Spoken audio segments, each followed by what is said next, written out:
hoje continuaremos na pegada do esporte. Viu só, Malu? Eu curti muito isso. Isso aí, Gi! Dessa vez vamos falar de mais uma das modalidades dos jogos, a natação. E para isso trouxemos para vocês o medalhista olímpico e ícone desse esporte, Gustavo Borges. Ele participou de um bate-papo muito bacana com a nossa repórter, Isadora. Ficaram curiosos? Então, se liga aí! Oi galera, como vocês sabem, a gente está nessa pegada do esporte. Então hoje nós viemos ter uma entrevista especial com Gustavo Borges, um dos ícones da natação brasileira. Vem com a gente! Segundo y medalla de plata, representando a Brasil, Gustavo Borges. Brasil! Prazer, Gustavo, eu sou a repórter Isadora do Colégio Maria Imaculada de São Paulo. Muito obrigada por nos receber nessa entrevista exclusiva para o Por Dentro da Rede. Então conta um pouquinho pra gente sobre você. Quem é Gustavo Borges? Prazer estar aqui com vocês. Sempre bom ver e falar sobre esporte e parabéns aí pela sua iniciativa do programa. Como é que chama o nosso programa mesmo? Por Dentro da Rede. Por Dentro da Rede. Sou nascido em Ituverava. Eu venho de uma cidade muito pequena no interior de São Paulo. Comecei a nadar com 9, 10 anos de idade. E naquela época, meus pais eles me influenciaram muito na prática esportiva. Então, minha mãe queria mais ou menos o seguinte, olha, vai fazer atividade física, vai nadar, vai jogar vôlei, basquete, ou fique em casa e vai me ajudar aqui nas tarefas diárias, né? E para uma criança de 9, 10 anos era melhor estar na rua brincando, fazendo exercício do que ficar dentro de casa preso. E minha mãe, meio que de uma certa forma assim, leve, me jogou para fora de casa. O interior era bem dessa forma como a gente fazia. E eu fiz vários esportes ao mesmo tempo, né? Fiz basquete, vôlei, cara alto, né? Os caras queriam que eu jogasse basquete e vôlei. Depois eu fiz natação, que foi um dos esportes que eu tive o sucesso, obviamente. Com 15 anos foi onde, 14, 15 anos foi onde eu deixei o vôlei de lado, que foi meu último esporte, e dediquei um pouco mais de afinco na natação. E a minha vida sempre foi muito pautada no esporte e na educação. Eu fico muito feliz quando tem eventos como esse que você está trazendo aqui, porque você une os valores do esporte com os valores da educação. E se você resgata lá atrás os valores de Barão de Coubertin, que foi quem criou as Olimpíadas, os Jogos Olímpicos, né, que começou na Grécia Antiga, os valores de excelência, coragem, o fair play, o jogo justo, tudo isso faz parte de algo que a gente encontra dentro de casa, dentro da família, que a gente encontra dentro da escola, que a gente encontra dentro do esporte. Então, ao longo da minha vida, a parte esportiva com a parte acadêmica, ela viveu muito em sintonia e consegui passar para um lado profissional e hoje de empreendedorismo muito por conta do esporte, né? Então, hoje você está aqui no meu escritório, que tem a ver com algo relacionado a tudo isso, aos valores que o esporte me trouxe e os ensinamentos e a prática, e obviamente da prática de administração e tudo mais. Entendi. Então, a sua primeira medalha veio com 19 anos, certo? Então, conta um pouquinho pra gente qual momento da sua vida representaria. Momento da minha vida? Bom, primeira medalha olímpica com 19 anos, primeira medalha oficialmente com 8, que foi lá em Ituverava. Peguei terceiro lugar nessa competição. E eu já fui campeão em várias ocasiões da minha vida. Você está perguntando o que representou, né, aquela medalha, qual em que momento de vida o momento que eu estava. da sua vida? E aquele momento que eu estava, e eu fui campeão com uma medalha de prata, né? Então a questão de você se sentir campeão, de você fazer alguma coisa que te leva para frente, ele é muito importante. Então já fui campeão com 50º, com 4º, com 1º, com recorde, sem recorde. Independente do resultado, o se sentir campeão e você fazer o seu máximo para ser um campeão, ele é algo que você conquista, é a busca da sua excelência, 1/100º de segundo de cada vez. E em 1992 foi o momento da minha vida do profissionalismo, do início do profissionalismo. Então eu fui campeão com o segundo lugar, que eu já vi várias pessoas pegar primeiro lugar e também não ser exemplo, nenhum tipo de exemplo de campeão. E eu consegui ser campeão com o segundo e dar um start. Na verdade foi um ano antes ali, em 1991, mas em 92 foi o início da minha vida profissional. Então ela teve uma representatividade muito grande.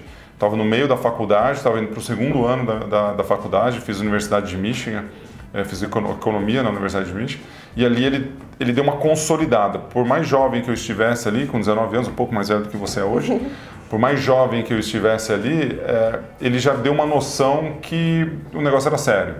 É lógico, quando você está numa Olimpíada, você está numa final e ganha uma medalha, o negócio está bem sério. Então acho que foi uma boa dose de maturidade ali, um momento muito importante da minha vida que me desencadeou para os resultados a seguir.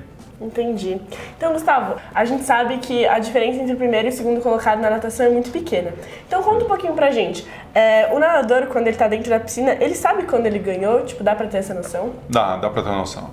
A menor diferença no meu esporte é 1/100º de segundo. Então, você imagina, você está num lugar comum e com 1/100º de segundo você chega mais perto daquilo que você está almejando, da sua Olimpíada, por exemplo. Então, você pode ter uma Olimpíada que é ir para os Jogos Olímpicos, você pode ter uma Olimpíada que é tirar uma nota boa na escola, passar de ano, ir para o vestibular, fazer amigos, né? Fazer amigos para a sua vida. Então, tudo isso são Olimpíadas que a gente persegue ao longo da nossa jornada. E 1/100º de segundo é muito pouco, mas é também um tempo gigantesco nessa perseguição do resultado. E quando você chega no final de prova e você olha para o lado, você olha para o outro, você percebe. Essa diferença de 1/100º é difícil você perceber. 3, 5 centésimos. Agora começa com 1/10 ali, você já tem uma noção que você chegou um pouquinho na frente da pessoa. Mas é muito percepção. Você imagina o seguinte, você chega deslizando na prova e outro cara chega mais rápido, você pode estar na frente, esse aqui vem aqui, o outro veio aqui e chegou um pouco mais rápido. Então você percebe, por isso que o final de prova é sempre acelerando, é sempre enfiando a mão na parede. Porque qualquer detalhezinho ali no final, tem alguém do seu lado que vai chegar na frente. Então dá para ter uma percepção, assim, não é garantia, mas acho que ganhei. Aí você olha, vê o resultado, comemora, chora, faz aquela coisa toda. Então um dos detalhes que você citou pra gente é a finalização da prova, a mão na parede. Então conta um pouquinho pra gente. Você bater a mão na parede mais forte, mais fraca, influencia na prova? Influencia. Imagina que a gente está falando aqui de 1/100º de segundo. Se você quer atingir a excelência, leva 1/100º de segundo, se você chegar mais fraco, você vai chegar mais lento. Então é mais ou menos se fizer isso aqui, ó. Agora você imagina se eu estou aqui, ó, vai bem mais rápido. Você até dá uma forçada um pouquinho maior até ali na chegada. Então quando você pega várias provas mundiais, campeonatos mundiais, pessoas que ficam em casa por conta de 1/100º, não vão nem para as Olimpíadas. Você pega a semifinal, não vai para a final. Você vai para a final, pega quarto lugar e não pega terceiro, primeiro e segundo, com o recorde mundial. Isso pode ser definido na velocidade com que você encerra a sua prova. Então faz total diferença, né? E tem até não uma brincadeirinha, mas uma analogia que pode servir para qualquer pessoa. Você sabe nadar? Eu fiz natação Você fez natação tempo. durante muito tempo, né? Então, a repetição dos pequenos detalhes e como você trabalha aquilo no seu dia a dia é o que faz com que, quando você chega no momento crucial da prova, você gaste menos energia para fazer a coisa certa, em vez de ficar pensando muito. Então, a mesma coisa assim, você está estudando para uma prova de matemática, uma prova de química, biologia. Você estudou tanto aquilo que quando você está focada na prova, ela vem de forma natural. Ao mesmo tempo, você não está desfocada, mas também você não está gastando energia desnecessária, porque a prova você vai ficar 1, 2, 3 horas ali. Então, você imagina que você tem 1 minuto de atenção para você dar, ou 49 segundos, que é uma prova de 100 metros nado livre, e você precisa, durante aquele tempo todo, gastar mais energia com o esforço físico do que com o esforço mental. O mental, você já está trabalhando ali, você já está preparado para o que está por vir. Então você acaba gastando mais ou menos esforço com alguma outra coisa para chegar naquele último momento ali, esticar e finalizar. Então se você sabe nadar, eu tenho uma dica para você, nade até o final da prova. E para nadar até o final da prova, você tem que esticar e chegar com velocidade. Entendi, muito legal essa dica. E já aconteceu alguma dessas histórias com você, de ficar em casa, como você disse, por causa de 1 milésimo, 1/100º? Nas Olimpíadas eu fui segundo lugar por 14 centésimos de segundo. Então você imagina o seguinte, você ser o segundo colocado com 14 centésimos por 14 centésimos de segundo em relação ao quinto colocado. Então você tem 4 atletas entre o segundo, o primeiro foi 4 décimos na frente, então o segundo fez um tempo e o quinto colocado na Olimpíada foi 14 centésimos de segundo. 14 centésimos isso aqui, ó. Pronto, você tem 4 caras. E a maioria com 2 metros de altura. Então você imagina o detalhe que você precisa ter ali no seu dia para o seu treinamento. Pra você ter uma ideia, nos maiores resultados que eu tive na minha vida, entre 1991 até 1996, são 5 anos, você tem 15, né?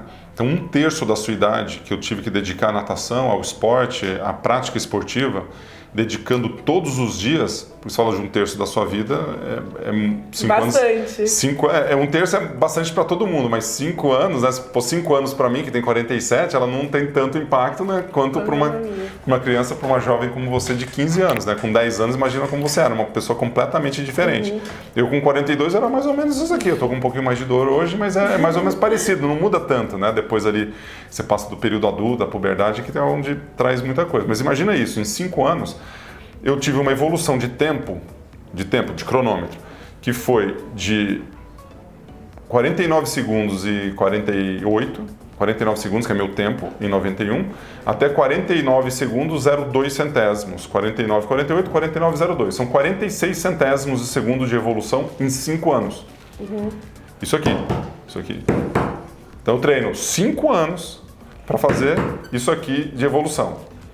Imagina você mensurar isso e colocar valor para esse centésimo de segundo. São menos de 10 centésimos de evolução por ano. Então a gente tem muita juventude querendo as coisas rápidas. Tudo rápido. Não deu certo. Putz, e agora?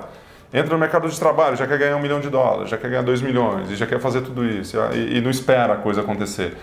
E enquanto isso eu ali, brigando por 1 centésimo por vez. Pra você ter uma ideia, 46 centésimos de evolução de tempo é a mesma coisa que que me custou 270 mil quilômetros nadado por centésimo de segundo. 275 mil metros nadados por centésimo de segundo. São 12 mil minutos dedicados do meu tempo para melhorar cada centésimo de segundo em 5 anos. E 170 mil calorias por centésimo de segundo. Tá fazendo a conta? 170 mil calorias por centésimo de segundo. Pra você ter uma ideia do que é 170 mil calorias, é mais ou menos igual você comer 375 Big Macs por centésimo de segundo. E a mesma coisa você comer 1.500 pãezinhos franceses por centésimo de segundo. Isso dá 170 mil calorias. E aí você olha para trás, fala, todo esse preço que você pagou, tem que valer a pena. Você olha para trás e fala, caramba, né? Fiz tudo isso aqui, evolui tão pouco, mas tão muito, e valeu a pena. Entendi. Aqui em São Paulo nós já utilizamos a metodologia Gustavo Borges na Academia Semi, mas a gente queria que você falasse um pouquinho para o nosso público das outras escolas. Quais são os pilares da natação formativa? Olha, a gente trabalha com a questão técnica, então o desenvolvimento técnico ele é fundamental, porque você tem que desenvolver as características do nado. Então, quando você fala aprendizado aquático, você tem que aprender a nadar. Então, você tem que flutuar, você tem que fazer o nado, você tem que fazer um estilo, o nado peito, o nado borboleta, o crawl. Então, você desenvolve isso. O aprendizado ele tem uma questão mecânica e técnica que passa por um desenvolvimento motor ali. Isso é fundamental. Os outros dois aspectos pedagógicos que formam o nosso pilar de trabalho é o cognitivo e o comportamental. Então, a experiência que uma criança, que um jovem, ele tem dentro da piscina, assim como dentro da escola, ele desenvolve coisas e valores que você leva para a sua vida. Então, cada uma das nossas etapas de desenvolvimento aquático, ele está linkado com valores comportamentais que levam a criança a um desenvolvimento mais pleno. Então, você também aprende a nadar, né? Então, você também vai aprender matemática dentro da escola, você também vai aprender biologia, mas você aprende a ser um ser humano completo, para que você possa ser uma pessoa mais holística, mais sistêmica na sua formação. É um trabalho que a gente gosta muito, a gente tem muito orgulho desse desenvolvimento da forma como a gente trabalha. E sobre esse assunto mesmo, no nosso colégio, desde sempre, as escolinhas sempre estão muito presentes com o esporte, no cotidiano e tudo. Mas a gente queria saber, como você acha que o esporte contribui no desenvolvimento pedagógico do aluno? Na escola, você diz? Isso. O que acontece dentro do esporte vai para a aula? Isso. Tem vários valores do esporte que está inserido dentro da sala de aula, dentro de casa e dentro do esporte, né? Então, quando você pega as questões de disciplina, isso influi totalmente. Quando você vai fazer uma atividade física, você tem que ter disciplina para você trabalhar ali dentro. Você tem que ter rotina, você tem que ter comprometimento com aquilo, você tem que ter a dedicação, a força de vontade. Então, está tudo entrelaçado. Então, todos os valores que a gente tem dentro do esporte, ou que tem dentro da escola, ou que tem dentro da família, eles são muito próximos no sentido de levar a pessoa mais longe, de construir o caráter das pessoas, de trazer responsabilidade para o indivíduo, né? Porque quando você fala que você quer trabalhar e você quer atingir um resultado, isso é indelegável, o resultado ele é seu. Você vai ter uma série de ajuda ao seu redor. Então, se você quer jogar vôlei, você está jogando vôlei hoje. Isso. Então, não adianta você ficar em casa e querer saltar e cortar ali a bola, ou ser líbera e pegar um negócio, ou ser passadora. Se você não treinar e não repetir aquilo com disciplina, dedicação e tudo aquilo, você não vai ser uma boa jogadora. Você pode ser até assistir muito jogo, você pode ficar boa até ser uma belíssima comentarista. Aí você vai criar outras habilidades, inclusive você quer ser jornalista. Pode ser isso também. Agora, se você vivenciar o esporte, você sabe que aquilo acontece, se dedica naquilo, e depois você vai para uma área que tem relação com isso. Jornalista, estou só numa ideia aqui, de jornalismo esportivo, e você quer falar de vôlei, putz, você tem uma vivência ali que vai agregar tudo aquilo. Então, acho que o desenvolvimento do esporte, os valores que você encontra dentro do esporte, eles são magníficos para isso, para você fazer qualquer correlação para qualquer outra coisa. Principalmente no empreendedorismo.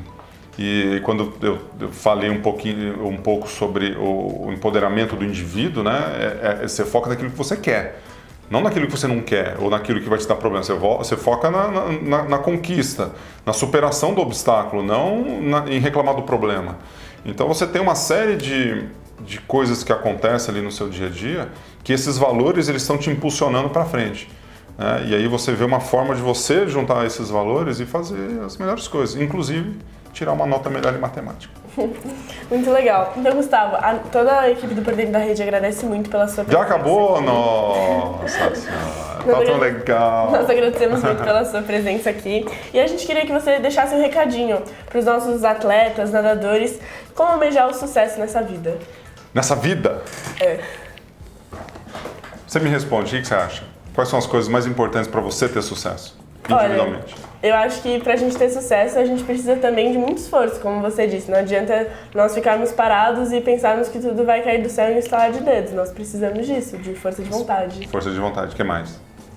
Não sei, você me responde. Não, eu já vou responder, mas vem comigo. Força de vontade, dedicação. Disciplina. Precisamos de objetivo, metas. Tem alguma habilidade sua que você identifica no vôlei ou se você identifica dentro da sala de aula? Que você, estou falando com a Dora, não é que a gente é muita gente, eu estou falando de você agora. Que você como Dora, você olha para aquela habilidade e você acha assim, putz, aqui eu poderia me dedicar mais a ela. Olha, na minha opinião, eu sou muito boa em comunicação, eu falo bastante. Então eu acho que às vezes isso pode ser tanto uma coisa boa quanto uma coisa ruim. Tá. Então eu acho que às vezes abaixar a cabeça seria melhor. Mas comunicação é muito comunicativa, então você pode falar demais, talvez. Então escutar mais seria... Escutar mais e falar menos. Pronto, então, para Dora ter sucesso na vida, para Dora, em alguns momentos, isso você tem que ter consciência, a conscientização daquilo que você está fazendo, do que você está falando e que você está ouvindo, funciona para você. Então, quanto mais conscientização você tiver sobre o que você está fazendo, melhor vai ser para o seu resultado, certo? Porque às vezes tem uma pessoa que é mais tímida, mais quieta, e ela precisa fazer o contrário da Dora, ela precisa falar um pouco mais, ela precisa se expor um pouco mais, sair da zona de conforto. Talvez para você, falar menos te deixe desconfortável, porque você tem muita coisa para falar. Só que não tem só você para falar. Você está num time, você está com 6 meninas, você está numa sala de aula, você precisa fazer uma série de coisas. Por que eu estou falando isso? Porque se você sabe aquilo que você precisa desenvolver, e não tem problema se você não souber qual a habilidade que você precisa desenvolver, ou aquela habilidade que você precisa ter atenção. Às vezes a gente não tem nem noção que a gente faz isso. Que a gente fala muito ou fala pouco, ou que eu chego atrasado. Mas eu chego atrasado porque sempre a culpa é do outro. Sempre põe uma culpa. Tem sempre alguém que reclama. Você conhece uma turma assim? Conheço. Pessoal que fica reclamando. Conheço e a turma que reclama, elas não gostam de chamar um monte de gente que reclama. Virar um grupo de gente que reclama. Porque é melhor. Eu adoro. Nossa senhora, o nosso treinador é chato. Putz, essa professora, de novo, uma prova difícil, veja bem. Começa aquela choradeira e gente que reclama atrás. Quem reclama perde. Está provado já cientificamente. Os astros conspiram contra as pessoas que reclamam. Porque energia negativa. Negativa. Energia negativa traz negatividade. Negatividade traz maus resultados. O contrário é verdadeiro. Quem agradece ganha. E quem agradece gera positividade. Então, eu acho que tem uma característica assim, eu posso generalizar, que é o que eu vou fazer agora para todos, né? Tipo, o que eu falaria para todos vocês que eu não conheço? Adoro, eu já estou conhecendo. Eu já poderia ter uma dica específica para você, então escute mais, né? Participe de uma forma mais com parcimônia em relação a algumas coisas. tente participar com mais detalhes ali, mas fique atento às outras ideias que acontecem ao seu redor, que isso pode te fazer crescer. Agora, para a turma que está aí, né, para os alunos, para as pessoas das outras escolas ou para as pessoas que estão assistindo, não deixa de sonhar nunca. E funciona para você também, funciona para vocês dois que estão atrás da câmera. Funciona para mim, funciona para o meu filho, funciona para o bebê que acabou de nascer. Mas para as crianças é fácil, né? O seu sonho talvez seja diferente do meu. Eu tenho conta para pagar, tenho filho, tem um monte de coisa acontecendo. Apesar dos problemas diferentes que as pessoas, que nós todos temos, não deixe de sonhar nunca, jamais. Tenha sonhos, sonhos grandes. E não deixe o impossível ser talvez te jogar para baixo. Ah, não, isso é impossível, não dá para fazer. Não, dá sim. Talvez a forma como você tem tentado, ela tenha sido a forma errada. Ou a pessoa que está tentando precisa de outras pessoas para fazer. Esse é o primeiro ponto. O segundo, já que você está perseguindo esse sonho, esse momento, essa Olimpíada sua, faça com excelência. Vai lá, capricha. O que é caprichar, você sabe? Dedicação, disciplina. Isso. Quando você fala para uma criancinha de 5 anos de idade, fala assim, capricha aí, né? Normalmente ela vai falar assim, você perguntar para uma criança o que é caprichar, ela vai falar, é desenhar bonito. É fazer um belo desenho bonito. Né? Porque está muito relacionado a isso. Vamos fazer um desenho, olha, caprichem, é coisa de velho isso. Coisa do pessoal das antigas. Então dá uma caprichada. O capricho e excelência é a mesma coisa. Não estou falando de perfeccionismo, não estou falando de caprichar. Você pode fazer uma obra de arte, que é isso aqui que você fez. Você ajudou a construir. Isso aqui é uma obra de arte. Cada momento que você olhar aqui, você vai evoluir, você vai melhorar. Até chegar no horário aqui que você tem que entregar e fazer essa entrevista que você fez. Então, capriche. Faça com excelência a busca do seu sonho. E o terceiro, busque esse resultado. Entregue. Não fique só na intenção. Você tem que chegar e falar o seguinte, olha, eu preciso fazer, eu tenho que me dedicar para vir esse resultado. Então a conquista ela precisa acontecer. Por mais que a conquista não seja adequada ou não seja alinhada talvez com a expectativa que é gigantesca que a gente tem em alguns momentos, mas ela precisa acontecer. E quando ela acontecer, celebrem. Como a gente vai celebrar agora o final dessa entrevista. Vamos lá? Como é que celebra o final da entrevista? Bate palma, né? Aê! Dora! Nossa, Malu, fiquei com vontade de nadar. Foi demais, né, Gi? E essa touca que ele autografou será sorteada lá nos jogos. Aí sim, muito legal. Lembrando que a diversão só mudou de data. Então foi isso, galera. Se gostaram, não esqueçam de deixar o seu like E compartilhem nas redes sociais. Até semana que vem! Tchau! Pera, Gi. A gente vai se atrasar pra nossa aula de natação. Nada, vai nada! Viu só, Malu? Eu curti muito isso. Tá, vai, de novo, 1, 2, 3.